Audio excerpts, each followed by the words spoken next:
I think Hold My Mule is really a statement. It's a statement that says no one can prevent you from doing anything that you really want to do. Of course, you've got to have the ability, the will, and the faith to be able to do it. And so the book is describing my life and the obstacles that I encountered and how I overcame them, but giving you examples of how you can do the same. So it teaches those lessons, but through the lens of your life over time. And experiences, yes. This is Multilingual Interviews, the podcast in which I talk to different people in their native language. Today we'll speak in English. It's like, why am I speaking English? It's multilingual. Today I'm so happy to have with us John H. Carter. He's author of Hold My Mule, There's No Such Word as Can't. We actually worked together on that book. And actually, could you introduce yourself in more detail? Well, I'm John Carter. I am from Thomaston, Georgia, which is a small town in South Georgia. We actually have a second light now that we have a Walmart. There you go. But it's a very small town. I left there to attend Morris Brown College in Atlanta. I worked for AT&T for almost 30 years. I'm married. As Ben indicated, I'm an author, entrepreneur, strategic planner, and a volunteer. Awesome. And I mean, there's like a million things in that, but today we're just going to chat about some of those. I want to say it's really interesting because like I'm doing this interview in English. I'm being like more analytical and like really thinking about what I'm saying and hearing it differently. But yeah, so let's get started. First of all, I have some questions regarding like our process working together. So I was brought on as like an editor and I restructured your book. That was just like a really enjoyable process. I was wondering like what you thought really worked with that process, like what helped? I think writing is, I have to tell anyone who's thinking of writing a book, is a very difficult process. And it helps to have someone that's somewhat looking over your shoulder because you want to be able to tell your story, but you want to make sure that the reader is getting what you're trying to say. Mm. And I taught a class once in communications. And one of the things I learned from that class is that communications, the definition is really simple. It is, did the receiver receive what you were trying to impart? Right. And so the problem with that, though, is that there's something called noise in between. Noise is your cultural background. It's how you feel today. It's whether there's something going on outside of the facility where you're trying to make that communication. It can be all kinds of things, your race, your sex, all of those things, your religion, all those things that's noise in between. And so in writing the book, there were certain things that I wanted to say, and I wanted to make sure that the reader heard them. And so having you then being, 50 years my senior? Yeah. 50 years my junior, I guess, was really very impactful for me because I want to reach a wide variety of audiences. And you were able to challenge me on certain things, simple things, but very, very important things that helped me rethink my message and made my message clearer. Yeah, definitely. When I read it, there was a lot of moments where I was like, wait a minute, what is that? Like, I don't understand like what you said, like a potbelly stove. Right. Or there's a lot of different things that maybe would make sense to someone from your generation, but like for me it's like, wait a minute, I didn't know it was like that.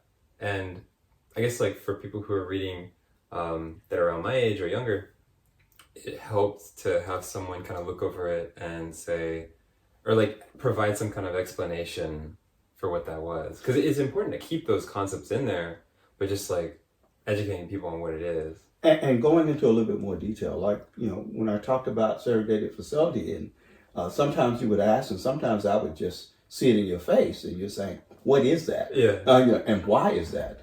And I think it's important to make sure that the reader really gets the message. Mm-hmm. And so just taking a few sentences before or after the message so that the reader is able to clearly understand it is really important. Yeah. And I think having an editor like yourself do that was very important. And then I also want to back up a little bit too, because like, so we did this, it's now been 2 years or 3? 2 years. It was 2021, right? Mm-hmm. Well, no. 21, yeah. Yeah. So it's been 2 years, and during that time, we did it virtually. Actually, this is the first time that we're meeting in person. Absolutely. So it's a complete pleasure. Yeah. I'm so happy to, like, I'm glad you invited me to your home. We had lunch together. That was really nice. It's the first time we met, or like in person, but it definitely doesn't feel like it's the first time because we worked together. I mean, it was a whole entire 6 months that it took to finish the editing of that book. I really enjoyed that process because my first time doing that, working as the editor of an autobiography in this case, the one thing that I learned the most was just how to work with someone and like enhance something based on their vision. Because the whole time I knew like this isn't my story, this is yours. And so I need to make sure that I'm not just like kind of changing it based on my vision. I had to really ask you a bunch of questions and like make sure that I was helping you in the ways that you really needed. Well, one thing is that you weren't the first guy I worked with. Okay. And the first guy I worked with was essentially doing that. Oh, really? He would actually rewrite the whole story. And I didn't want that. This is on another book, not this one. And he would essentially rewrite the whole paragraph. Is this on your MLK book? Right. Okay. And that just wasn't working for me because I didn't feel like my message was coming through. Right. Whereas in this book, I felt that it was my message, it was my book, and you helped me to tell my story even better. Okay. I remember a part of the story where I'm talking about my mother, and my mother married my father, had never visited the next town over, which was only about 30 miles away, but for her in 1948 was like 300 miles away. Mm-hmm. She had never been away from this small town, the small farm that she was in. She lived on and grew up on. And she's 19 years old. And here she is driving from Butler, Georgia to Thomaston, Georgia to go meet his family for the first time after they had just got married. And none of her relatives went with her. It was just going to be her. And as they were driving, I just simply wrote, she was driving. And you pushed back on me and said, what was she thinking? Mm-hmm. And fortunately, my mother, who is 94, was still alive. So I was able to call her and ask her those questions. And she actually helped me bring that ride alive, not only for me, but for the reader. Yeah. And that's the importance of having an editor, someone to help you bring the book alive and to make sure that communication is what you want it to be. Absolutely. And just for the example, like what was she feeling in that moment? What did she say? She said she was scared to death. If she could have gotten out of that car in any way, she would have gotten out of that car and gone back home. Yeah. She was just petrified, as you can imagine.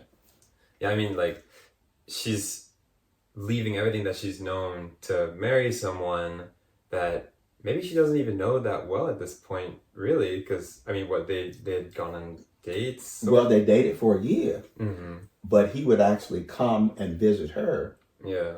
There's not, like, a lot of quality time. Oh, wasn't a lot of quality time. They exchanged a few letters, but basically, it was almost like dating someone in France and you were here in the United States. Right. The distance was just that, and he could only come on Sundays. So he would come on Sunday evenings. He'd stay a couple of hours, and when it got dark, he had to leave. So there was a small window that he could come, and he couldn't take her anywhere because they were dating. He couldn't leave my grandfather's home. someone had to observe them the whole time. Right. So she really didn't know this man that well. Mm-hmm.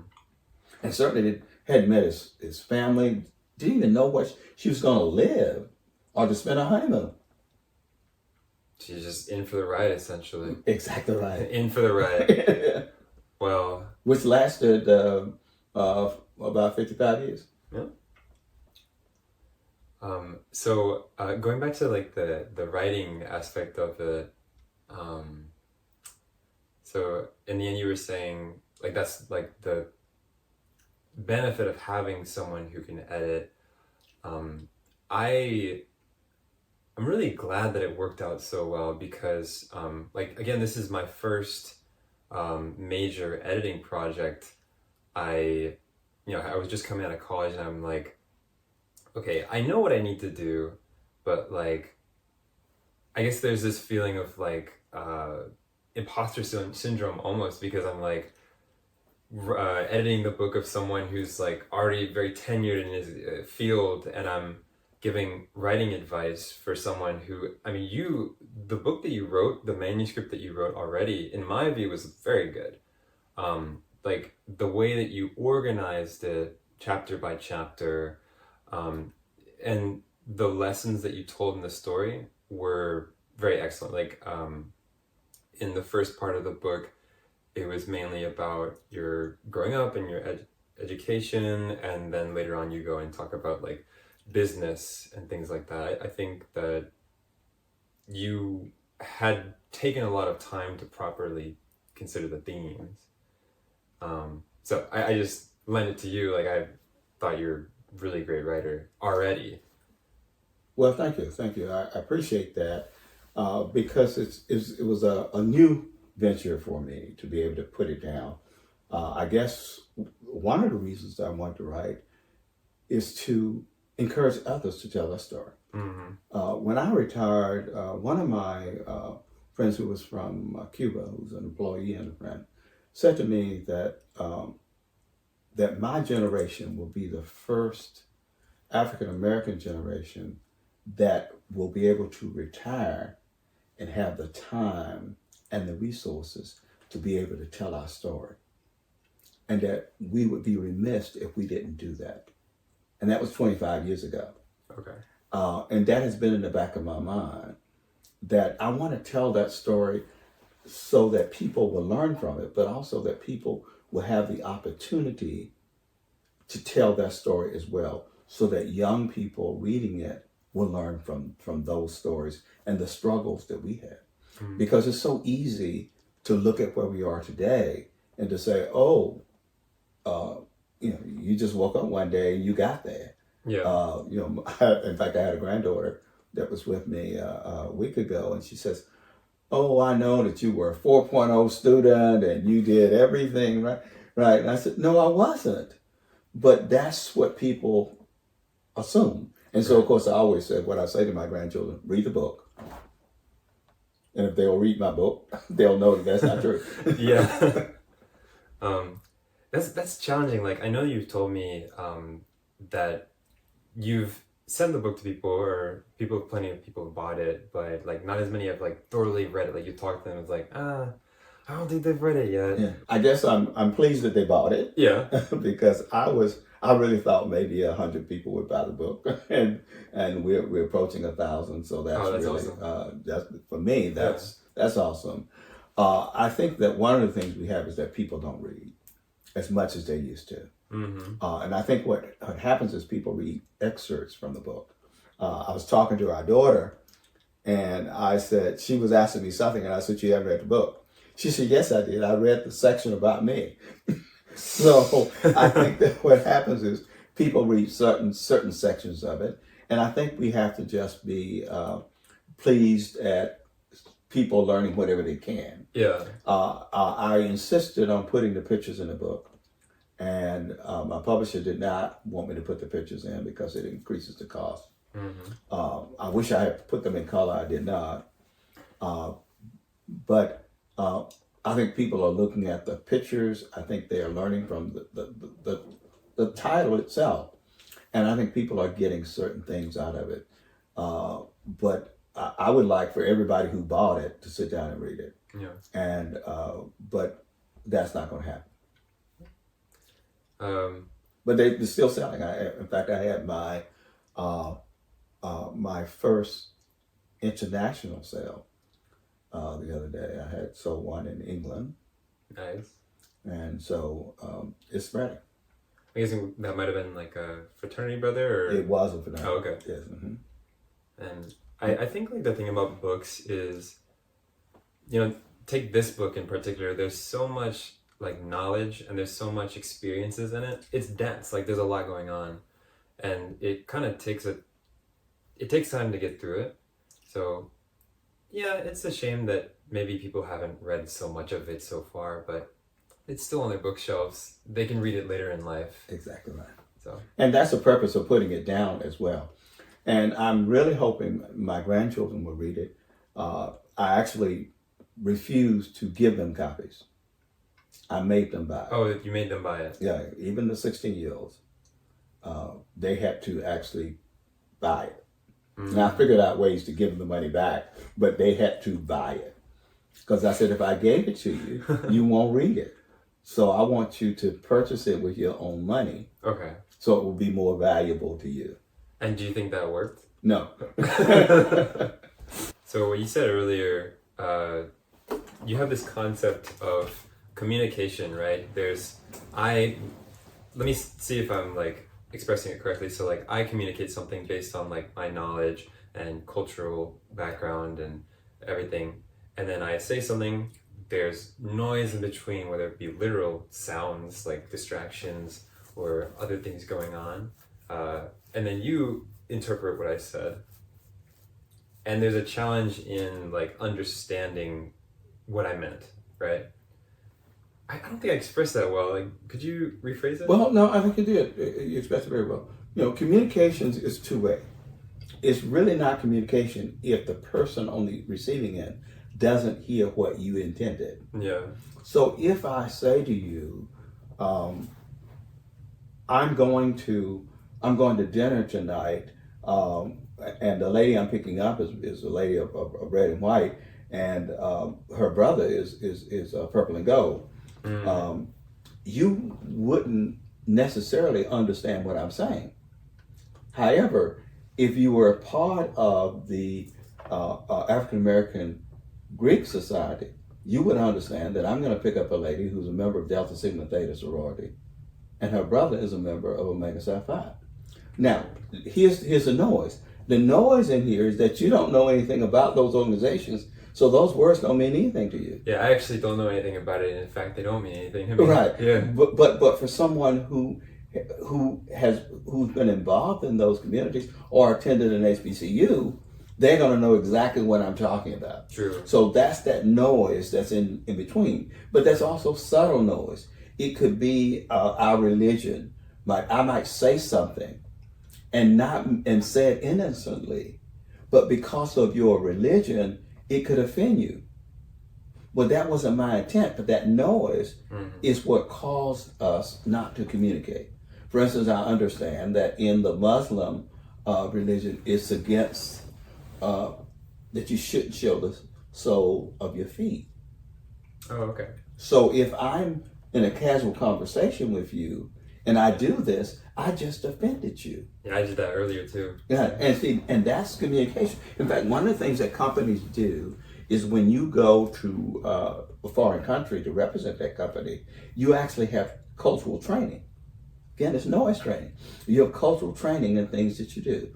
When Mrs. Obama and President Obama went to London for the first time, I'm sure they had a lot of training.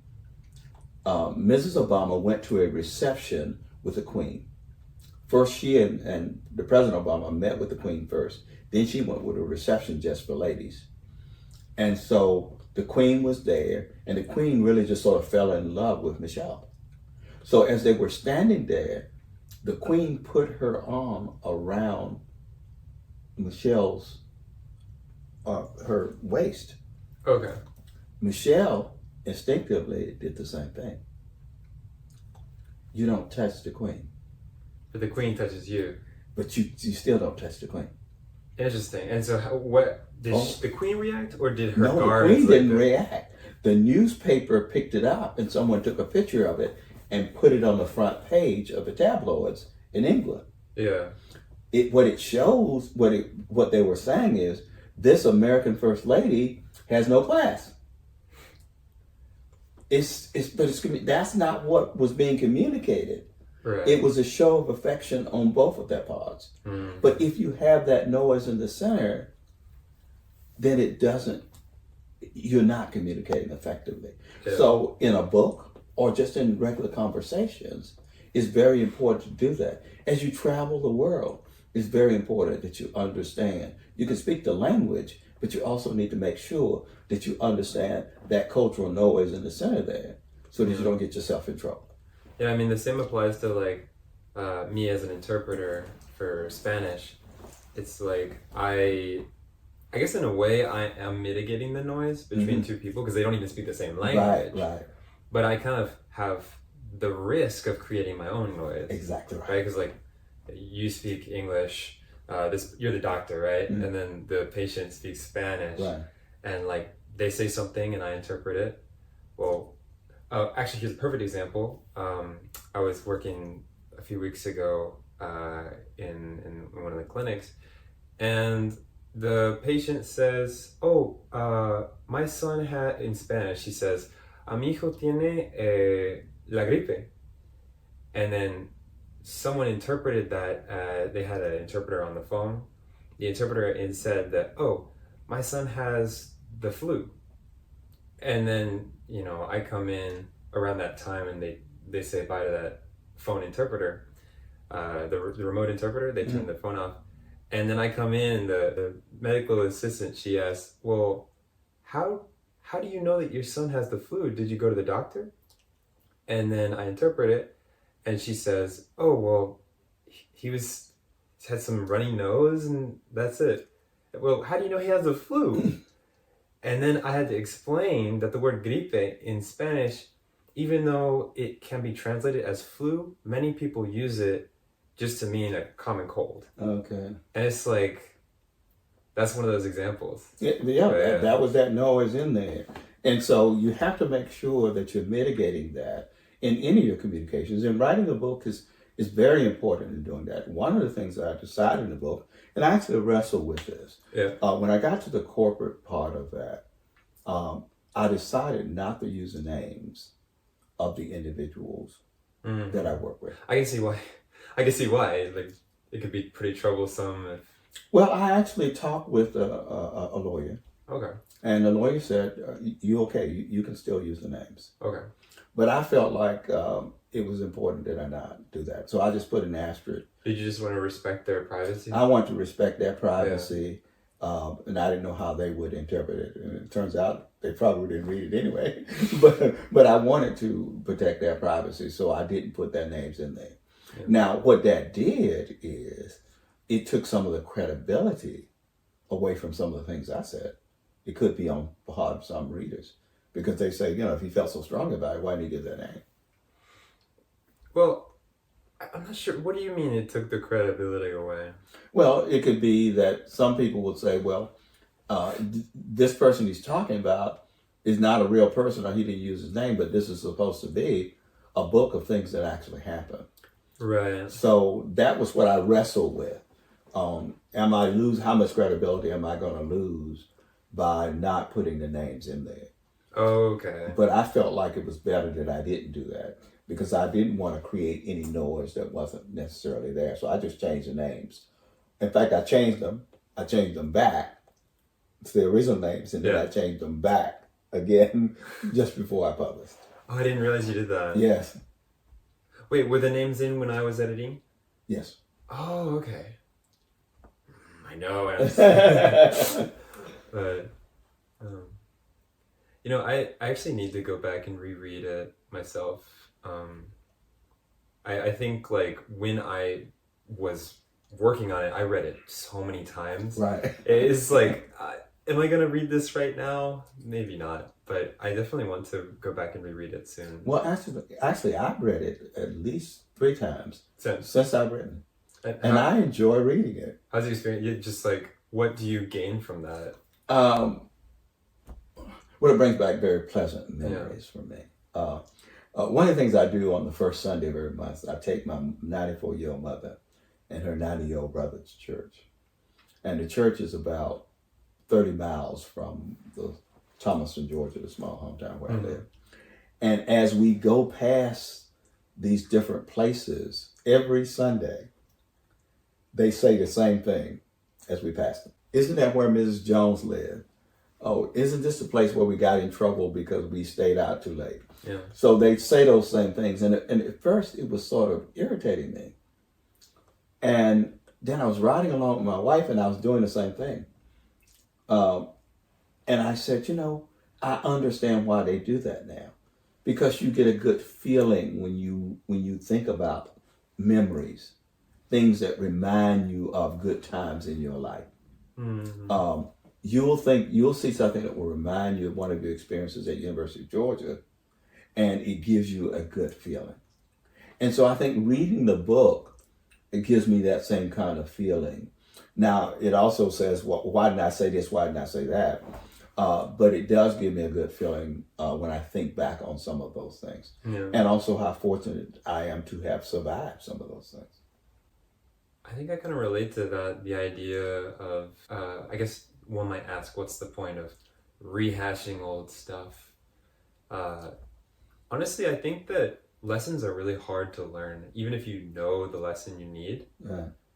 And it's easy to learn a lesson, forget it, learn it again a few years later, forget it.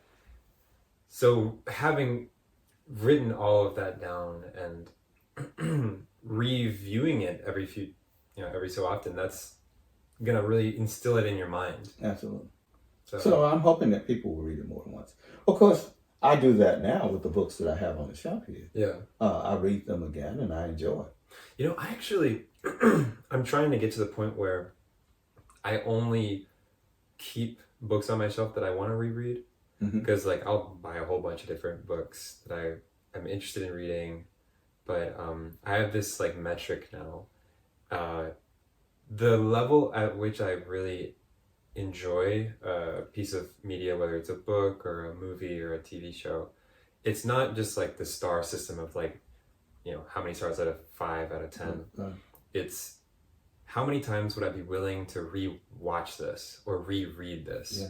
And if it's at least 3 times, then that's a gold star for me. Yeah. And you do have to limit. I mean, because you only have so much space to store them, and that's the problem that I run into here. Fortunately, where I live, we have a lending library, so you just go get the books and then you can return them. But I'm gonna have to go back and reread Hold My Mule, because there are definitely some lessons that I could stand to work on for myself. Well, my greatest joy is when people read it and then call me. And I had one young man who would read so much every week and would call me. Oh. And we would discuss the things in the book. Really? Yeah. That's awesome. And he'd talk about some of the lessons that were there and try to relate them to his life as he's going forward. And I have others. I had one lady that lives in my community here. I live about 35 miles from Thomaston. And she actually went to Thomaston and actually found all the places that I mentioned in the book. So she actually did a pilgrimage, if you will. She was very dedicated. She was very dedicated to the book and was just so excited. Wow. I mean, you've seen a direct fact that you've made an impact in someone's life here. Absolutely. And it also helped her deal with some things. She had some difficulties dealing with some issues with her father. Mm-hmm. And we talked about it and talked about how I dealt with some issues with mine. And the book helped her. And I've had several people to do with that. Mm-hmm. It's amazing how certain people gravitate to certain parts of the book. Women tend to gravitate toward my grandmother, being such a strong, powerful woman. Yeah. And they admire her. That's a really good part. Yeah, and so women tend to gravitate toward that. There's definitely some contradiction for her. She's not a perfect person, but she's really a strong figure. Like, she like would be upset that he would have another woman, right? But was it that she had the same thing? Yes, she So did. it's like, Yeah. yeah. But I think everybody has like, no one's perfect. Everyone has like pros and cons, but ultimately, like, she's a very strong influence. Well, the thing I think about though is, can you imagine where she would have gone in life had she had the opportunities Exactly. in growing up in the? I mean, she was smart. Yeah, growing up in the teens and the 20s, what she could have done had she had the opportunity for education and advancement. I mean, her business acronyms were just unbelievable. Yeah. Her caring for other people. And if all of that could have been combined with some opportunity, there's no telling where she could have gone. Mm-hmm.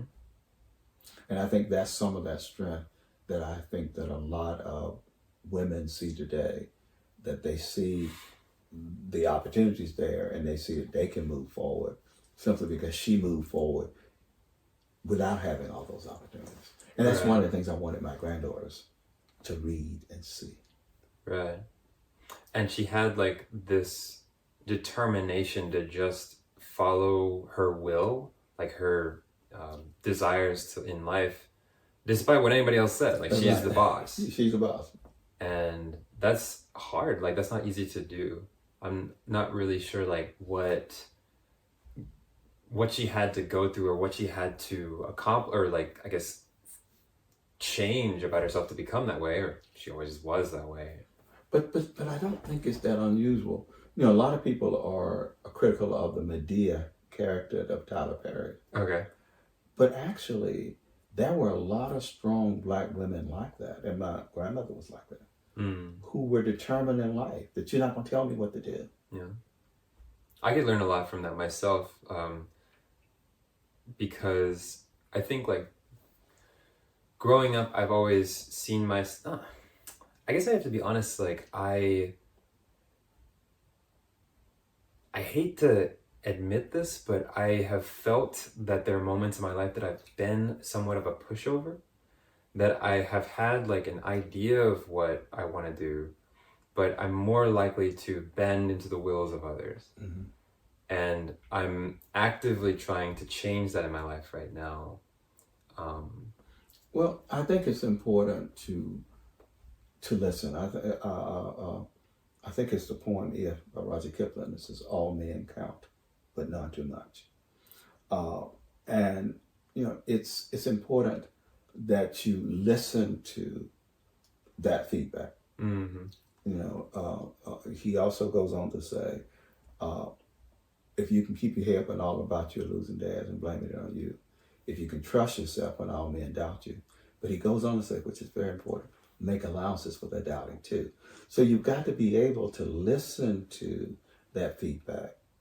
And then you have to make some allowances to say, well, maybe they're right, and let me look at that, run through your computer, and then come up with your own decision. Going in the direction that they recommended doesn't mean you're a pushover or weak. It means it is if you don't do that analysis up front to determine whether that's the way you should go. Like if you just say, yes, sir, like I take it immediately without consideration. Right. Yeah. Yeah. So the key is to look at all of it, because one of the things about having lived so long is that we've seen a lot of stuff. Yeah. And we've tried a lot of stuff. And one of the things that I've learned is that you have to be very careful how you impart what you learn, because it can be rejected immediately because people say you're just old. But so you have to give it in such a way that people will sort of look at it and consider it. But as a younger person, I say, look at all that wisdom, and then take it in and put it in your computer and determine what works best for you. Yeah, because ultimately, any one individual, is going to be the best person to make decisions in that life. Exactly right. Even if you're in a place where maybe you're not making the best decisions, or maybe you don't know what's going on in your life, no one else can do it for you. You have to train yourself to get to that point. Exactly right. Because that is the system. Exactly right. So if that system's not working, you can't just borrow from someone else. You can't. You can't. And what you said was interesting. So you mentioned like some people tend to bend to the wills of other. Like you ask for advice and you just immediately do what that person says. But some people tend to the opposite. They hear what other people say and they go the exact opposite direction. And both are unhealthy. Like you said, you just have to be willing to listen to people and put it in your system, like really chew on it, let it marinate, and make your own decision. And don't let it mean anything negative if you go and do what that person told you to do. It just so happens to be the same decision that you made. Right. Don't make it mean anything if you do the opposite. And I think for me personally, up until probably about 2 years ago, I was the tendency was that I usually bend towards like whatever people say to me. I think a lot of people would disagree with me, but that's what I think. Mm-hmm. But after about 2 years ago, that was when I came back from Brazil. So I had like this whole like reevaluation of what I'm doing in my life. And I was kind of pushing away like a lot of people's perspectives. I don't want to hear it. Like, I don't want to listen to you. Let me just focus on what I'm going to do. And I think that was actually a good choice just to kind of clear my head a little bit. And after that period, maybe about 2 years, I think now I'm ready to like let more of other people's perspectives into my life and like think about really what they have to say. Part of why, not necessarily part of why, but it's definitely helping the fact that I'm doing this podcast. I'm hearing like other people's life stories and their perspectives on things that I care about. Well, here's the other thing that's important to do as well, Ben, is that after you hear it, you run it through your computer and you decide on what you're going to do. If it's the wrong decision that you make, don't be afraid, first of all, to go back and make the right one, but also learn from it. If I had listened, here's what could have been. Okay. So, I think every experience is a learning experience. And so as we go through life, if we're willing to learn from it, that's the important thing. And willing to admit that we were wrong. And that's hard. But when anything happens, and you'll see it as you look at my book, as things happen to me, I could blame everybody in the world. That's not my goal. My goal is how could I learn and how could I have handled that differently? And that's a lesson I try to teach my children and the lesson I'm trying to teach my grandchildren as well. But you got to fail. You got, if you hadn't fallen off that bike, you'd never learn to ride. Absolutely. Yeah. So, you got to get up. Your parents can't hold on to those handlebars forever. You got to get out there and pedal yourself, fall a couple of times and get back up. But then if you didn't analyze what you did wrong before you fail, you're going to go out there and fall again.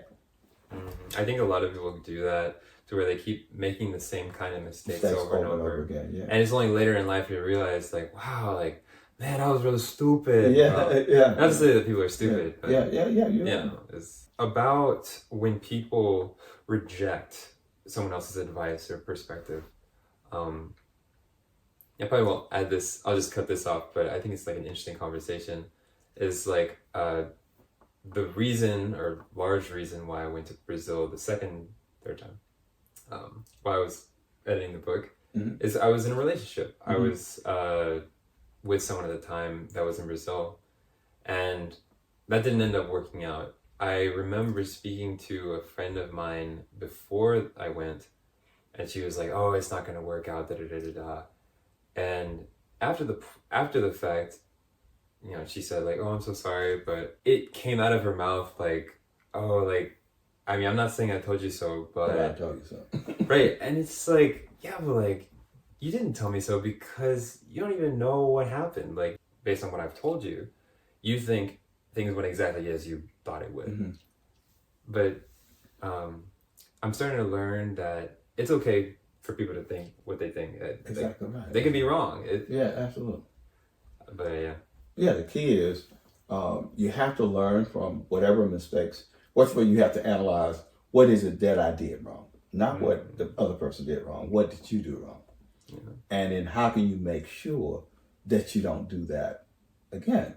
A lot of times I found in relationships, what happened is the person is ignoring all of those signs that were there that says this is not the right person for me.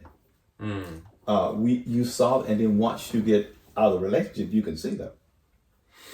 So what you have to do then is you can say, okay, now you have to step back and say, what did I do wrong? Not what did they do wrong, what did I do wrong? And what signs did I ignore? And how do I make sure that when I go into a new relationship, which I certainly will, how do I make sure I don't make the same mistake again? Yeah, it's a good idea. Yeah, and that way you don't make it. But if you go and you always say, well, that person was so bad and they did everything wrong, then you haven't learned anything. Right. Because all the blame is there. And what you have to do is you have to go back and look at yourself and say, what made me think that was going to work? What made me think what made me make those decisions? And now in my memory bank now, as I make new decisions, I don't do them in the same way. So remind me again, like, what are all the things you do in terms of mentoring and teaching? Well, not even now, but just like in your life too. Well, then when I left Thomaston to go to Morris Brown, of course you have to declare a major.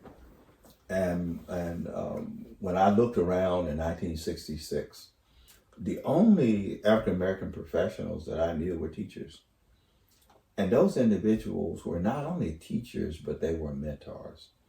They knew the kind of background that we came from, where our parents had very limited education and opportunity.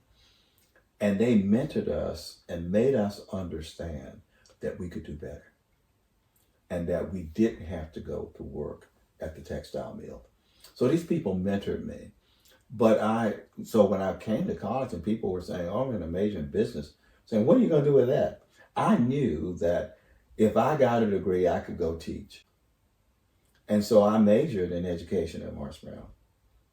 My degree is in social studies with a minor in education to be a social studies teacher.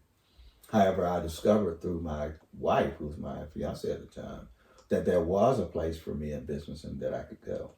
So I've always been a teacher at heart and love being a teacher, being in the classroom, and being able to help see that light in someone's eye. So while I left the education field, I think I've always been somewhat of a teacher, a mentor, in trying to help others. In Bell South, early on in my career, I tried to help young African American managers to succeed in business, to be able to make it. So I saw that as one of my challenges. As I rose up the corporate ladder, I felt it my responsibility to help others. So when I retired, I was, doing a lot of things, but a friend of mine was going through executive coaching certification, and she called as part of her final exam of capstone, if you will. She had to coach someone for 3 months without charging them. And so she called me and I said, no, I don't want to do that. She said, come on, I just need somebody. So she set up a plan and we coached for 3 months and I got hooked. I mean, it was really wonderful. So I decided I'd go and get a certification. So I actually... So she was coaching you? She was coaching me. But what did she coach you on? Believe it or not, to finish the MLK book. Oh, okay. That's what she was coaching me on. To write the book and continue to write and finish the writing and that kind of thing. And but coaching is more than just one subject. It's overall life, looking at all aspects of it, looking at your career, your money, your romance, significant other, your religion, your health, all of those things. So it's like a whole atmosphere. Yes, indeed. Yeah. It's the whole person. Yeah. And so I went through the training and decided to do coaching. So what I did is, to start off, I selected 5 young fraternity brothers who were new to their career. and offered to coach them for 6 months for free. And my goal was to help them in their career. And my whole sort of mantra was to help them maneuver through the morass of corporate America. And you'll notice that that's one of the chapters in my book. Yeah. So I began to work with those young men, and I did it for 10 years. Some women too. Okay. Ended up at the peak, I probably had about 50 clients throughout the nation that I was working with. And I measured my success based on them meeting their goal. Promotion, even finding a mate, getting married. I mean, it was whatever they were interested in. Wait, were you a matchmaker? No, I didn't matchmake. I Gotcha. would talk about strategies to do that. And So they already knew who they wanted to be with. no, I would recommend, go get on these electronic websites or go to church. I did research. Where do you meet people? Yeah. And so I would do research, and I would give them the information. And Oh wow, I didn't know you did that. yeah, so it was really executive coaching is the full thing. We had what we call a balance wheel. And so on that balance wheel, we've got 7 things on there. Your finance, your career, your romance significant other, your housing, your health, physical health. And what they do is, on a scale of 1 to 7, you got a wheel. And on a scale of 1 to 7, you rate where you are today. Okay. And then you connect all the dots. If the wheel is not balanced, then you're out of balance. And our goal in coaching is to get you back in balance. Right. So let's say you have a 7 with career,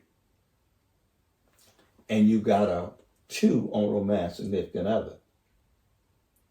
Then you got a problem. Or let's say you got a 7 in money, and you got a 2 on health. So what we would do is we'd look at that, and then we'd develop a personal strategic plan that would help to try to balance those out. Now, in order to get to a 5 or 6 in romantic significant others, you may have to come down to a 6 on career. Especially for the women I coached. Because the women I coached, they were out there just working. Oh, and trying to climb that ladder. They're like very independent. Very independent, and they didn't have time, but they wanted children. And unlike men, they got a clock, and they want children. But yet, so I'm saying, you can't work 24/7, expect to have a balanced life. In fact, one lady that I was coaching, her goal was to have a balanced life. They would come up with a mission statement. The mission statement is to have a balanced life. Because her health was suffering as well. She was gaining weight because all she was doing is working. Yeah. So in coaching, what you're doing is you're trying to work with the person based on what they want to do.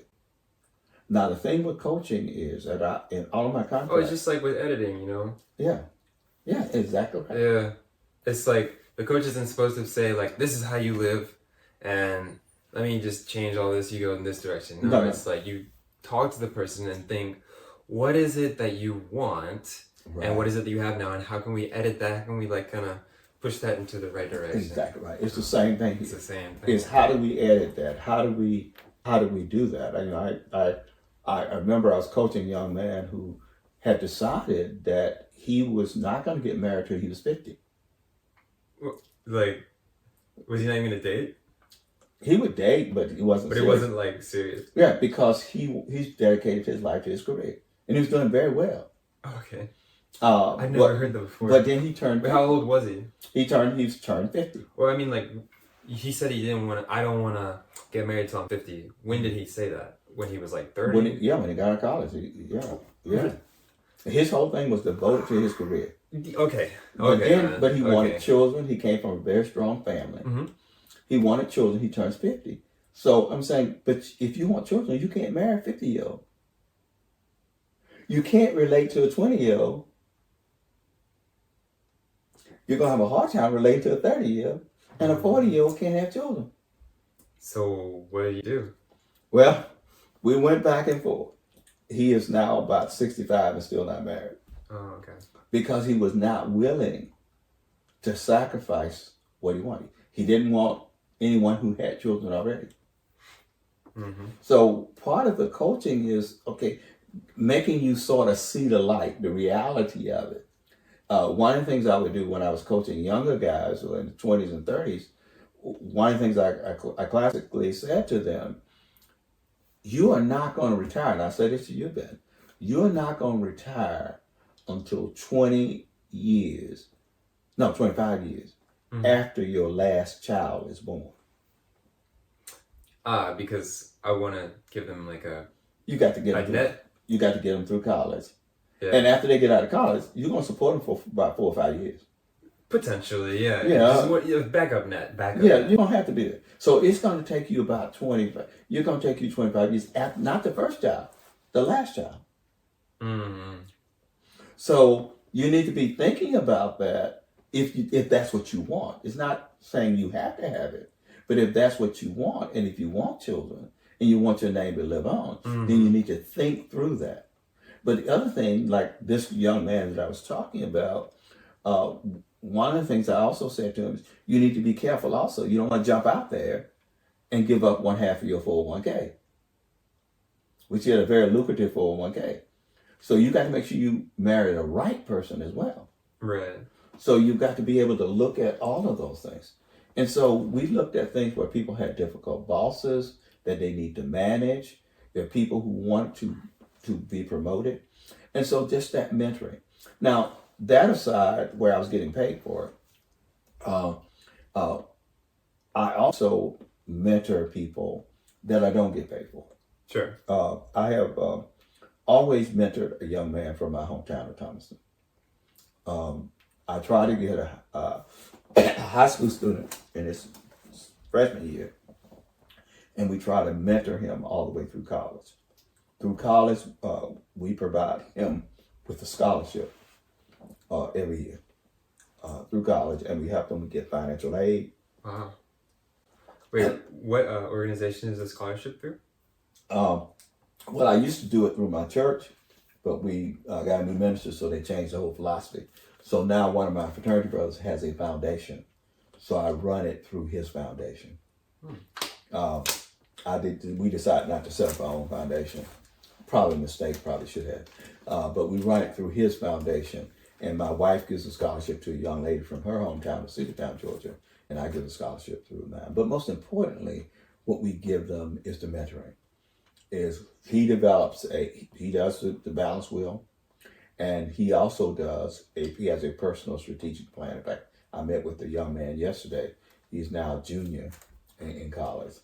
And so we meet once a month, and we talk about strategies or whatever he's interested in. Yeah. And I try to help mentor him.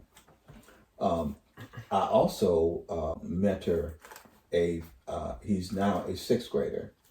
I started with him when he was in 2nd grade in the Griffin school system, where I'm working with him. And what I do, he's the second one I've had. The first one just did not work out.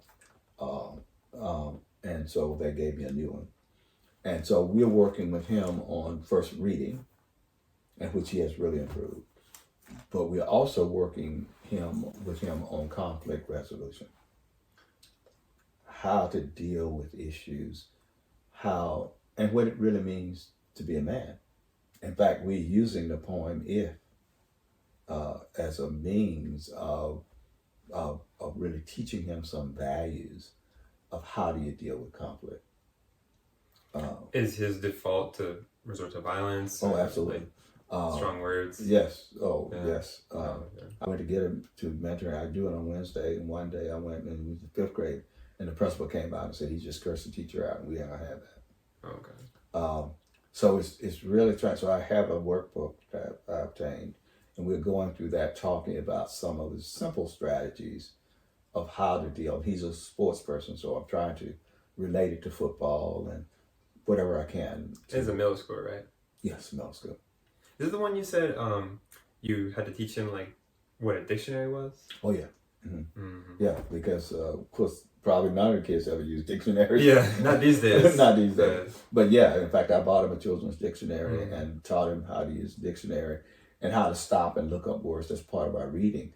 But now it's in the middle school, our biggest challenge now has been the discipline. Yeah. And I said to him, if I just slap you right now, what would you do? What did he say? He said, you don't want to know. Really? I said, well, what would you do? He said, I'd hit you back. I said, now, just think about that. Who would be in trouble? Both of you? No. Who are they going to believe? Oh, okay. If I go to the principal and say, this kid just slapped me. That's not how that works, but okay, yeah. Yeah, you know, but I said, so you lose, okay? I said, but if you had gotten up and gone to talk to the principal immediately, Yeah. then I would lose because they'd call the police and they'd put me in jail. Mm-hmm. So striking back is not always the solution. You're right. You know, actually, I thought it was crazy when you said it at first, but if you think of it that way, it's true because, I mean, hopefully that type of situation doesn't happen where like a mentor is like hitting a student. Right. But I think like that's how he should have handled it. But well, and see, what I was trying to get it down, so I have to bring it back down to a basic level now. If a student hits you in class, do you hit them back? Who's gonna get in trouble? You're gonna get in trouble. Yeah. And see what happened. What happened a couple of weeks ago is I went there. He had been suspended for 2 days, and he was taking an exam, and he was on his phone. So the teacher said, "You're cheating," because they can look up stuff on Google on the phone. Yeah. And so you can't take the test anymore. He said, "I was not cheating, and I'm not going to stop taking the test." Okay. So she said she called the principal. And the principal says, "You have to get up." He said, "I'm not getting up. I'm going to continue taking the test because I wasn't cheating." So then they called the police officer, the resource officer, but it's a police officer. And the police officer came. And he said, "I'm not getting up. And if you hit me, I'm going to hit you back." So this is that whole mentality of what he gets from his environment, that's his concept as a man.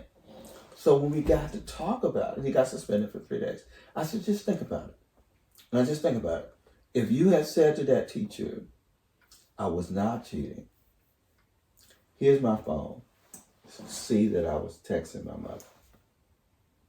Mm-hmm.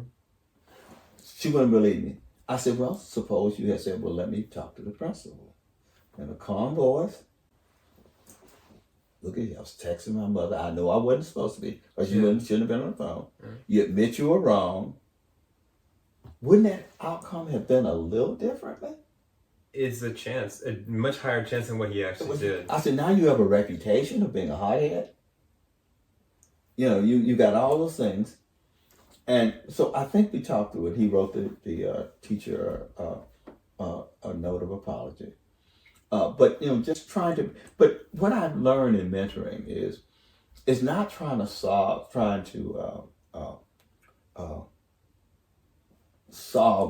all the problems of the world. Yeah. It's just being able to help a few people. I had a young fraternity brother who was a assistant principal in I won't say the school system, but in the school system. And he mentioned one day, we were just talking, that he had been applying for jobs as a principal, and he wasn't getting any of it. And I said, "Come talk to me."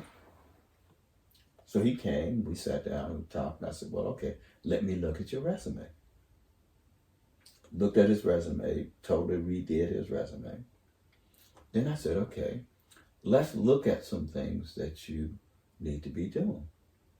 I said, "First of all, when you go for the interview, what I want you to do is I want you to have a thank you note with you. At the end of the interview, I want you to go out to your car, write the thank you note, and take it back in and give it to the secretary." What that's going to do is that nobody else who's interviewing is going to do that. And secondly, when they're doing the consideration, they're going to have your note. Mm-hmm. So that's going to help you. So the second thing we need to do is we need to give you some visibility within this county. Right. So the fraternity has a couple of programs. I want you to head those programs. And then what we're going to do is local community papers will print anything. So what we want to do is once you head the program, we're going to put it in the paper and we're going to have you prominently displayed. Yeah, that's visibility right there. Right there. Make a long story short, He got was the job. principal. You got the job. He got the job. The way you say it really makes sense. And I think it's hard because it's like most people think, oh, well, I did everything I was supposed to. That's enough. But in the real world, it's not always enough. Well, but I think, Ben, it's back to the book and what you're doing. Having someone else, and that's what coaching is having someone to step outside of your environment that doesn't have all the stress, that can look into your situation. And rather than looking at what they are doing wrong, let's look at what you can do better. Exactly. And what I try to do in my coach, even with my young man, I'm looking at what can I help him do to say, what is he doing? What can he do right? Yeah. Because the first thing I had to get him to admit is you were wrong for being on that phone. And then secondly, you were wrong for the way you treated him. So once you do that, now you figure out how you handle the next situation. Yeah. And so this young man who was trying to get the principalship settled back down and figured out what he could do differently. Now I have to tell you, Ben, I'm talking as if everybody I mentored have been successful. They have not. And you talk about listening and not listening. A lot of times, I had one guy who we would come in, we'd talk strategy, and we go back through the strategy, and he'd go do just the opposite. And it backfire on him every time. But what he'd do is he'd go back and do the same thing. Why do you think that he did that? Was he just stubborn? Would he just had a challenge? Was it something that he was uncomfortable with? He didn't trust anybody. Okay. He didn't trust me, and he's paying me to coach him. And he was getting into all kinds of trouble. One of the things he did is that they gave him, he was making some very good money. Okay. And they gave him a bad appraisal. But it was one of those companies where the appraisals are not done by the immediate supervisor, they're done by a team of people. So they gave him a bad appraisal. And of course he challenged everything in there. And so they sort of erased it and they said, okay, we're wrong. And then he went to his boss, the direct report, and she said, don't worry about it. We got it straight. He came to me, he says, I'm gonna file an EEO complaint. I said, well, why are you gonna file an equal opportunity complaint? Your boss has said They're going to straighten it out. they're gonna straighten it out. Yeah. No, they're not gonna treat me that way. And I'm saying, but what are you gonna file? And I said, I used to handle EEO complaints. Companies will stress this thing out for 10 years. They got the power, they got the attorneys, they got everything. And plus, they can, if they want to get rid of you, they'll get rid of you. Oh, I'm filing anyway. So he files. Then he says, so he filed, we talked strategy. I said, so they immediately said, we give you a right to sue letter so you can get your own attorney. So he got that. So he said he can get an attorney. So he goes and gets, I don't know where he got the strategy from. He got a white lady from Athens, Georgia to be his attorney. Okay. And then he says she's on the side of the EEO. So he gets upset with her. So he's doing all of this stuff and he's getting deeper and deeper and deeper. And then all of a sudden they had a reorganization and eliminated people. Did he get eliminated? Yeah. Because Only person in the department. And you think he got eliminated because he was causing like trouble, essentially? Absolutely. Yeah. Absolutely. So you have people, everybody you mentor, you can't win with, and I know that. And in fact, I was my wife just I don't coach for a fee anymore, but my wife got me involved with someone, one of her friends, one of her sorors, and I did it out of New York, and I had to terminate the contract. It was just not working out. It wasn't working out. She wasn't listening. She wasn't attending meetings. So everybody, you can't save everybody, is what you know. But if you can save a few people, so but Susan and I now measure our success at the end of the day based on the people that we were able to help that did not pay us. And so our goal is we think we have a lot of knowledge. We have the ability to listen, and we don't mind sharing that with people who want to share. Not that every piece of advice we give is good advice, but at least it helps them. Because if I can just sort of listen to the person and they tell me the problem, especially when they come in and say, my boss is awful. Yeah. And I want to hear, why is he awful? Why is she awful? What are they doing? Mm-hmm. And as I listen to them, 90% of the time I'm saying is, I think you might have some problem. And the average person's not going to tell you that. But you're paying me to tell you. Yeah. And so I can go back and listen and say, You gotta be honest. You got to be honest. Yeah. I had one guy where he said, the boss doesn't like me, whatever. I said to you, here's what I want you to do. I want you to invite your boss to lunch. Just invite him to lunch. And they had the lunch, a nice little discussion. I said, now the next thing I want you to do is I want you to invite your boss to dinner, he and his wife. Oh man, if he comes to my house and he sees how I live, then he's going to get upset. A lot of African Americans have that kind of concept, that if my boss feels like I'm living better than they are. I said, come on. Invite the boss so that he sees you as a person, as an individual with children, with desires the same as him, and the wives get to meet. You'll be amazed at the difference it made. Yeah. He did and had the boss eating out of his hand. So sometimes it's just simple things of stopping and just starting all over again, and taking it slowly, and remember the mistakes that you made and not making them again. Yeah, and actually backing up for a second, because you said a couple of things that really resonated for me. One was this idea that, what'd you say? One, that you and Susan sit down every night to count the amount of people that you helped that day without money. Mm-hmm. That's like a very interesting metric for just like having a successful day. And then the other thing that you said was, well, with each of the examples of people that you mentor that you gave, it seems to me, like you said, you're focusing on what they could have done differently, because ultimately that's the only person that they can control. Right. The situation, definitely, I can see how, they felt wronged, how the middle schooler felt wronged because the teacher assumed he was doing something bad, or in the example you gave, like, oh, well, they hit me first, right, so they're the one that's wrong. Right. Sure.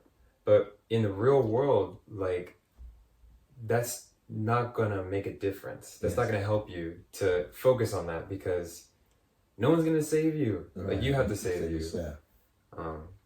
And like the example with the was it businessman? He got himself doing the equal opportunities. Right. Yeah. That whole situation that's a train wreck. It's a train wreck, no question.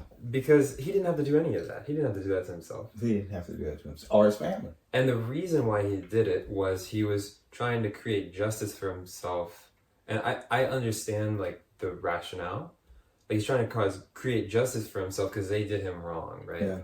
But look, everything is already resolved, so maybe the best thing to do is just keep moving forward and really question, like, is that the hill you want to die on? Exactly right.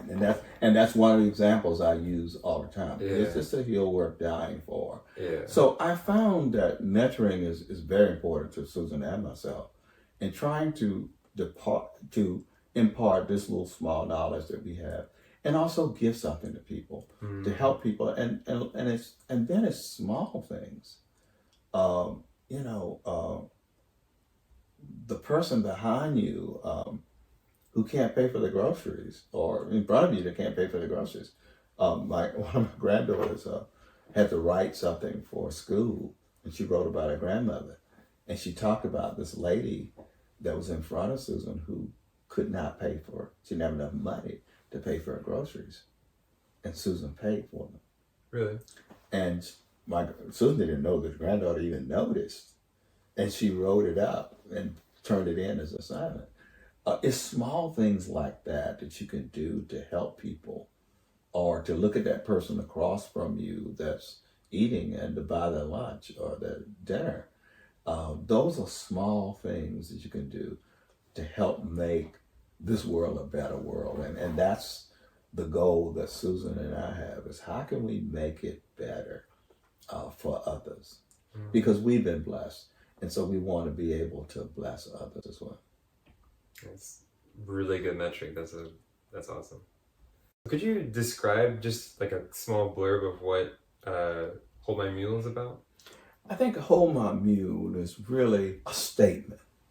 It's a statement that says no one can prevent you from doing anything that you really want to do. Of course, you've got to have the ability, the will, and the faith to be able to do it. And so the book is describing my life and the obstacles that I encountered and how I overcame them, but giving you examples of how you can do the same.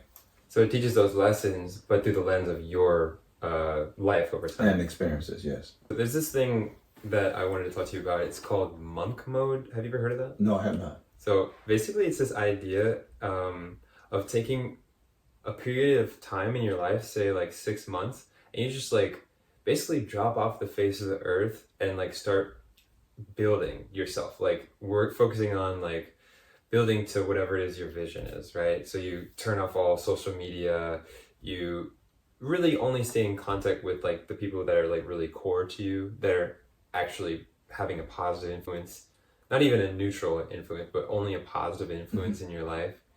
And you just really stay focused on what it is that you're trying to accomplish. And I feel like that's something that I want to do very soon, actually, starting into this new year. Because there's just certain things that I want to change and like really, like I'm going to be 25 in a couple weeks. Okay. So it's sort of like, it's time for me to like be like ultimate Ben. Ben, yeah, right. So I wonder, has there ever been a time in your life when you consciously decided like, okay, it's time to change. It's time for me to like enter this sort of a monk mode mentality for a while? Well, I'm not sure that it has, where I've just been able to stop everything, because I've always had, the obligations. Yeah. I was right out of college, I was at student loans, and then I was married, and then 2 years later I had children. So it was always something that doesn't allow me just to stop like that. Yeah, sure. However, I think of it in terms of change, though.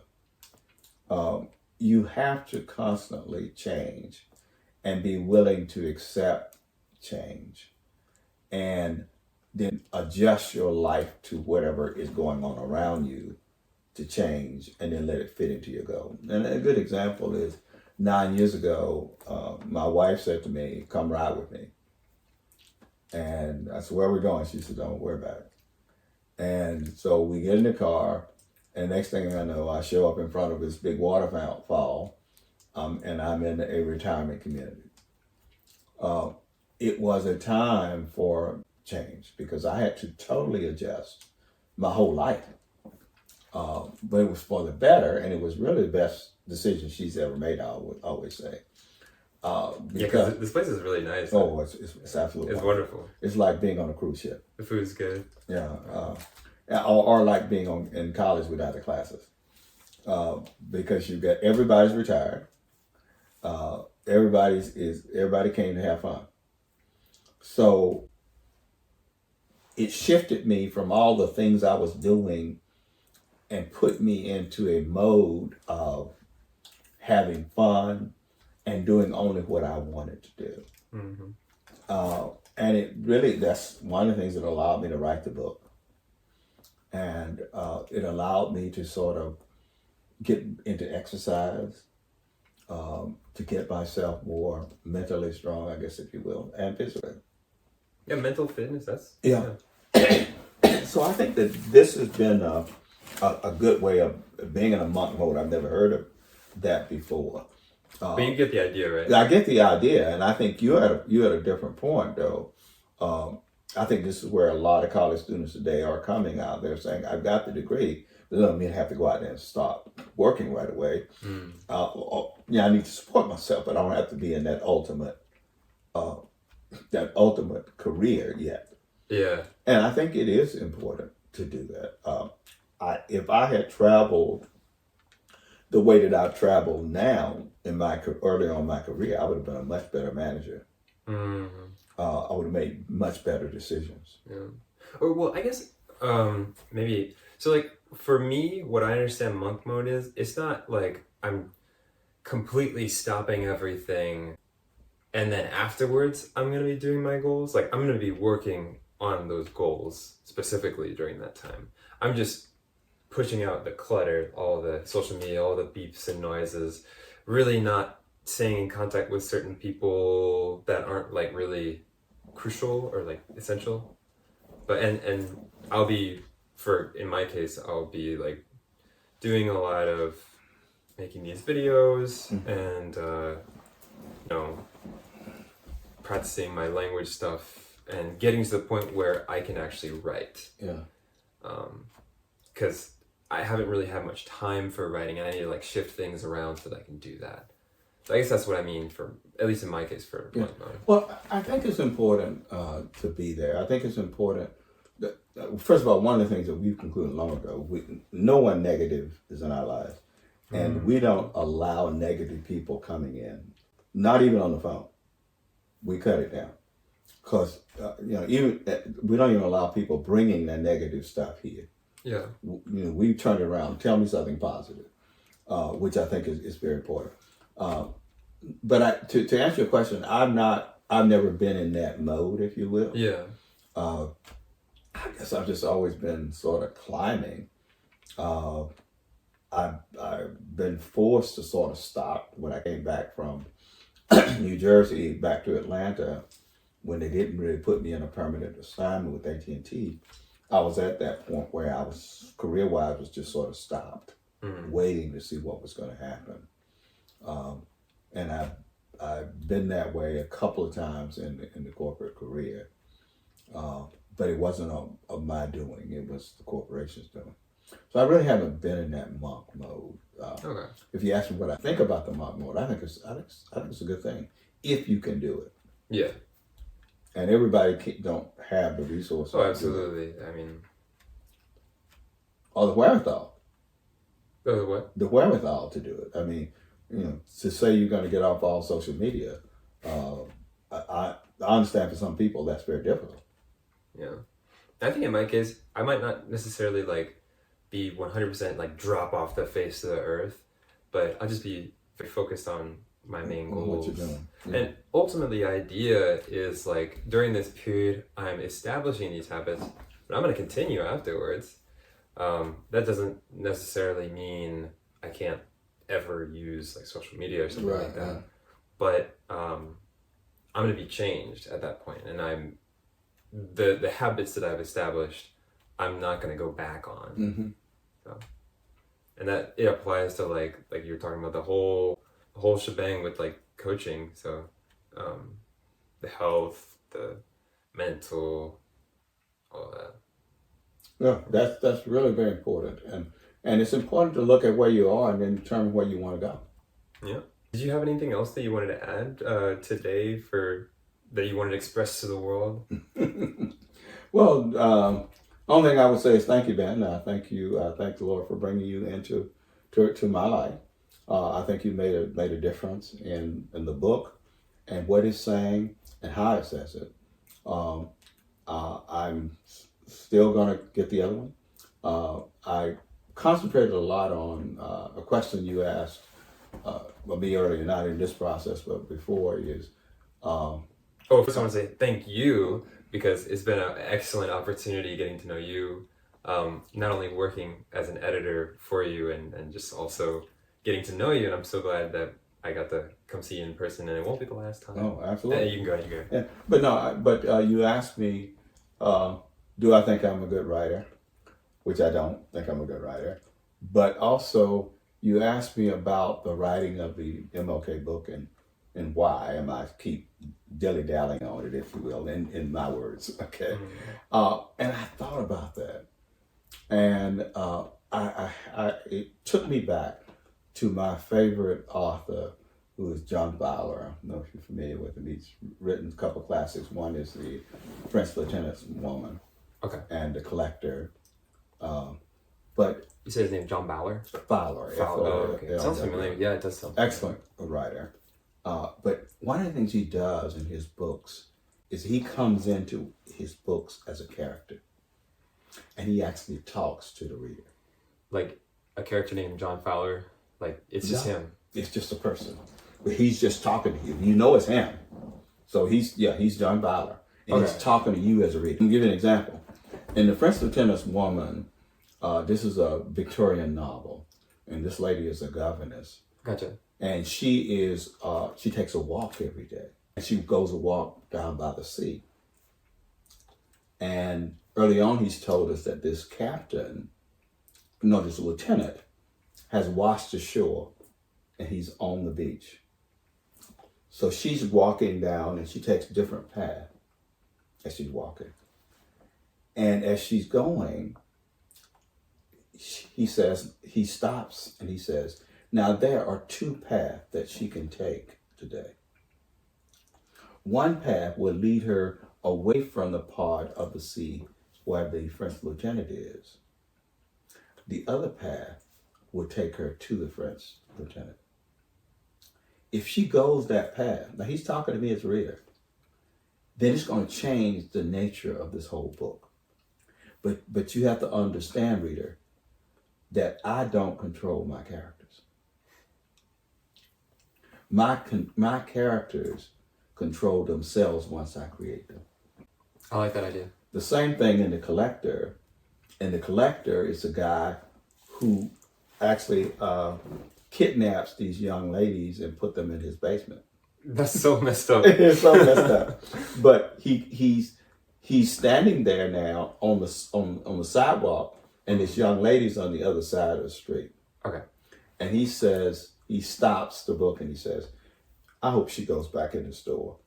But again, I've created her now, and I can't keep her from coming my way. So he talks to you. But the whole part of this is that once you create a character or create a book, the book writes itself. Yeah. And I think that when I wrote Hold My Mule, which was not the title initially was There's No Such Word as Can. Mm-hmm. But the book revealed that title to me. And then once it did that, my cousin actually posted on Facebook the picture of my uncle on Facebook with him behind the mule that's on the cover of the book. Right. So it sort of wrote itself. So I keep asking myself, why won't I finish the MLK book? And I contend that the reason that I don't is the book is not ready. The book is not ready for me to finish it yet. There's something else in there that it wants me to do that I haven't done. Okay. But it shall be done. Oh, yes. Which may be the title. It shall be done. It shall be done. I mean, you're already like 70%. I'm about 75% done. Yeah. I've done all the interviews. I've got taped interviews. I've gotten all of the literature research. It's just a matter of finishing it. And the book is saying to me, I don't want you to put it out yet. So what portion of the book isn't finished? Just the ending, or? The ending. Mm. Yeah. And so what would be the ending? Would it be like a conclusion? Well, like no, a it's recap? 2 parts. The book is 3 parts. The first part is the idea, Okay. which I completed. And then the second part of the book is the realization. So an idea being like the actual you managing or part of the construction of the monument? No. The whole idea and concept that we ought to have a memorial. Oh, okay. Okay. And then trying to get that idea and getting a piece of legislation passed to allow it. Okay.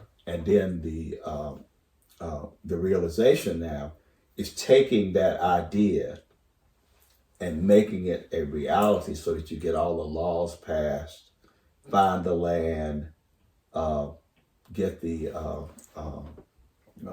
name of the foundation, setting all that up, all of that mechanics that need to be done to make it happen. And then the last phase is implementation. Now that you've gotten the full authority through the realization phase, we actually raised the first $15 million. Right. And then the implementation is actually now building it. Okay.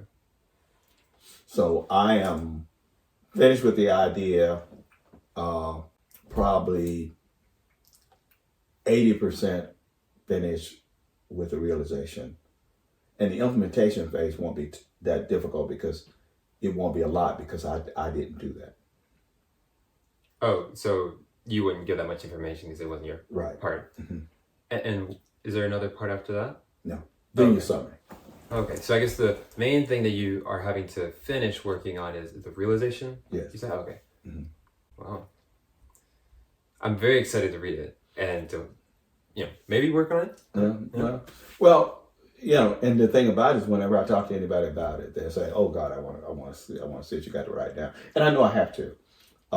And I've got in the storage room back there, I've got about 4 big tubs of data. Oh, wow. And what we'll do is once the book is completed, before the book is released, I will take those to the archives. The fraternity has the archives at the Morgan Spingard Library at Howard University. That's where all the MLK papers are, except for mine. Right. And I'll take mine and deposit them there before the book comes out. Okay. And my wife is really looking forward to me getting all these papers out of here. So, but I mean, it's a really important database that you collected here. You've not only collected the information and put it in a way that's easy for people to understand. Yes. But you're providing lessons, just like what you did with your first book. I think that people are gonna read this and have so much knowledge that they're going to learn from this. Yeah, I think so too, and I think it will be a historical book, hopefully, and hopefully they'll sell it at the memorial. There's a bookstore there, and I talked to the person there. He says that people are longing to have more information about it. Yeah. So I do plan to. There's a couple of books on it, but nothing as comprehensive as what I'm going to do. Just need to do it. I'm really excited about it. Yeah. But it shall be done. I was going to say, so earlier you mentioned about John Fowler, right? Mm-hmm. This idea of your characters are their own. I create them, but they exist. They have their own personalities and desires. I can't control them after a certain point. I totally relate to that as an aspiring author myself. I watch a lot of shows and read a lot of books. And I realized that characters, they need to have their own personalities in terms of the scenes that we see. There might be we might see this character from the beginning of the book to the end of the book. It's a year and a half passes, but we don't see every single moment. Right. However, those moments do exist, and there can be moments where a character has changed between once we've seen him and then we don't see him for a while and he comes back and they've changed. And the author has to think what actually happened during those moments. Right. It is very fascinating to me. Yeah, it is. And the whole idea of writing is one that I think is very interesting. One of the things I want to accomplish is to encourage other people to write. And I know now 3 or 4 people who are trying. And of course, you're familiar with some of them who are really trying. One guy who has written a book said he read mine. He was going to go back and rewrite the book. So I said, okay, that's interesting. You all should read John H. Carter's book, Hold My Mule. There's no such word as can't. It's a really good book. And I'll put the information. Should we hold it up? Oh, yeah, it's right here.